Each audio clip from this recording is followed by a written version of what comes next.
سے جو لوگ ہیں گناہ گار ہیں ہم لوگ، یہ 70 گناہ ان کے لیے ہیں، اور جو اللہ تعالیٰ کے نیک بندے ہیں جن کے اندر اخلاص ہے، جو اللہ تعالیٰ کی بندگی کرتے ہیں، نافرمانی نہیں کرتے، ان کے لیے دوستو یہ حدیں کوئی نہیں ہوتی، 70 والی، 100 والی، یہ 10,000 والی، ان کے لیے ذالک فضل اللہ یؤتی من یشاء، وہاں پھر عدل اور عدد اور گنتی یہ ساری چیزیں ختم کر دی جاتی ہیں، وہاں محض اللہ تعالیٰ کا فضل آ جاتا ہے۔ سبحان اللہ۔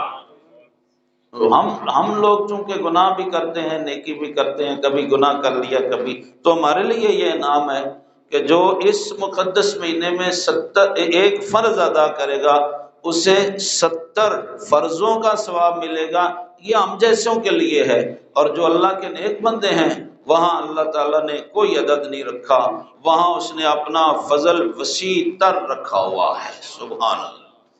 تو جیسے ہم نے روزہ رکھا اللہ تبارک و تعالیٰ کی عبادت سمجھ کر، اور ہم نے نماز پڑھی، اور اس طرح کچھ زکوٰۃ دیتے ہیں کہ اللہ تعالیٰ کا حکم ہے، اسی طرح جو ہمارا آج کا عنوان ہے کہ اللہ تعالیٰ نے جو قرآن شریف میں اور رسول کریم صلی اللہ علیہ وسلم نے حدیث شریف میں جو بیان فرمایا ہے ماں باپ کے ادب آداب، تو آپ یقین فرمائیں کہ جس طرح آپ نے روزہ رکھا ہوا ہے کہ جی یہ فرض ہے، جس طرح آپ ابھی جمعے کی نماز پڑھیں گے کہ یہ فرض ہے، تو جس طرح روزہ فرض ہے، جس طرح 5 وقت کی نماز فرض ہے، اسی طرح اللہ تعالیٰ کے فرامین اور رسول کریم کے ارشادات کی روشنی میں ماں باپ کے ساتھ حسن سلوک بھی اتنا ہی بڑا فرض ہے جتنا 5 وقت کی نماز فرض ہے،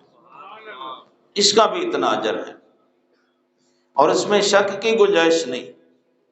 اللہ تبارک و تعالیٰ نے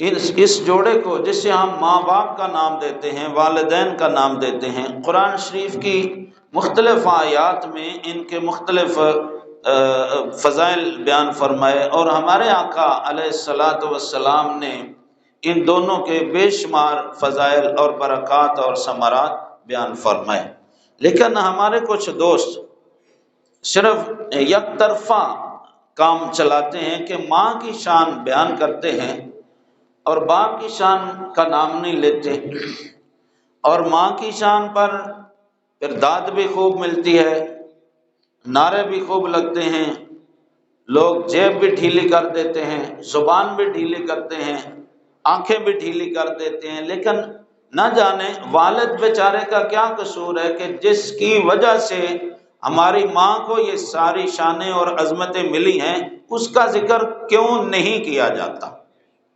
یہ کو غلط نہ سمجھ لے۔ اب بات میں یہاں کچھ تبلیغ کرتا ہوں نا، تو باہر جا کے پھر لوگ تبصرے بھی کرتے ہیں، تو اس کا یہ مطلب نہیں ہے کہ میں ماں کی شان کا منکر ہوں یا مجھے وہ پسند نہیں ہے، میں نے بھی تو ایک ماں سے جنم لیا ہے، میری بھی تو پرورش ماں نے کی ہے، لیکن میں کہتا ہوں کہ والد صاحب کا قصور کیا ہے بھائی؟ اس کی شان کیوں نہیں بیان کی جاتی جو اللہ نے بیان کی ہے؟ خالق کائنات جل جلالہ ارشاد فرماتا یا ایھا الناس اتقوا ربکم الذی خلقکم من نفس واحدہ وخلق منها زوجها وبث منهما رجالا كثيرا ونساء واتقوا الله الذي تساءلون به والأرحام إن الله كان عليكم رقيبا۔ اللہ تعالیٰ والد کی شان میں فرما رہے، یہ سورۃ النساء آیت نمبر 1 میں نے تلاوت کی ہے۔ اللہ تعالیٰ فرماتا ہے اے میرے بندو، اس رب سے ڈرو جس نے تمہیں ایک جان سے پیدا فرمایا ہے۔ ایک جان کون ہے؟ سب سے پہلی جان انسانی دنیا میں کون ہے؟ بولو، حضرت سیدنا آدم علیہ السلام۔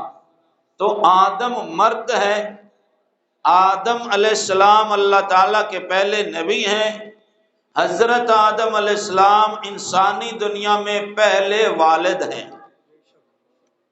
خلق منہا زوجہا، اللہ فرماتا ہے پہلے میں نے آدم کو پیدا کیا، پھر اس کے وجود سے اس کی بیوی حوا کو پیدا کیا، بث منہما رجالا کثیرا، پھر ان دونوں سے میں نے بہت سے مرد اور بہت سی عورتوں کو پیدا کیا اور زمین میں پھیلا دیا۔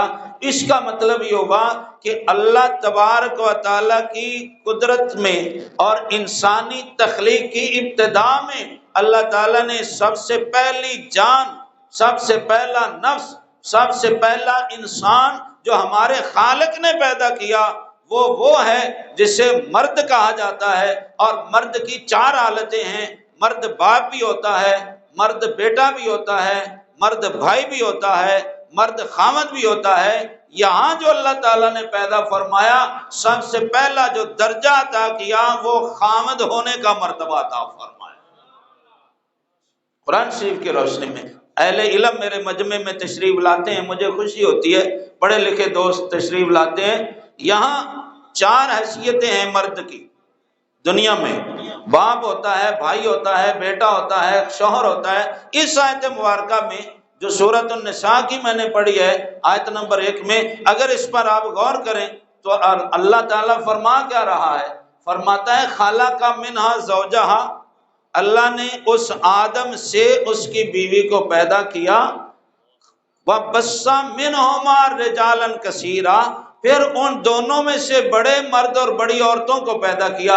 اس کا مطلب ہے اللہ تعالیٰ نے وہاں حضرت حوا کو بیوی بنایا اور حضرت آدم کو خامد بنایا۔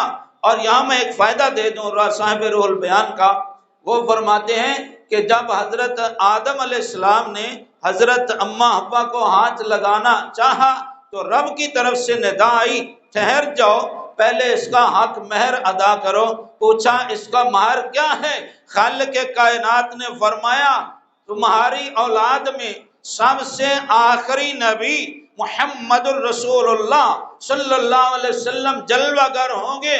وہ جو نبی ابھی پیدا ہوگا اس نبی پر 10 مرتبہ درود پڑھو، یہ حق مہر ہے۔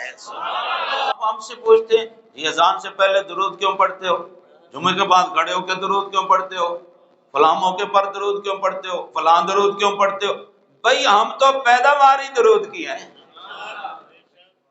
وہ ہمارے والد حضرت سیدنا آدم علیہ السلام نے ہماری ماں حضرت اماں حوا کا جو نکاح کے موقع پر مہر ادا کیا ہے، وہ کوئی پیسے یا کوئی غلہ، کوئی زمین، کوئی جائیداد یہ ادا نہیں کیا، بلکہ ہمارے باپ حضرت آدم نے ہماری والدہ حضرت اماں حوا کا جو حق مہر ادا کیا ہے وہ خاتم النبیین پر درود و سلام پڑھ کے ادا فرمایا۔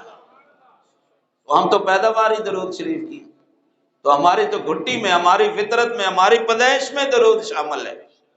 تو اب جو منع کرتا ہے، میں رمضان شریف ہے، روزے سے ہیں آپ بھی ماشاءاللہ پاکیزہ جگہ میں گندی بات نہیں کروں گا، اب جو درود سے منع کرتا ہے وہ اپنا پتہ کر لے وہ کہاں کی پیداوار ہے، بس میں اور کچھ نہیں کہتا، صرف یہ کہتا ہوں کہ مسلمان تو درود کی پیداوار ہے، تو وہ تو ہر جگہ پر پڑھے گا درود۔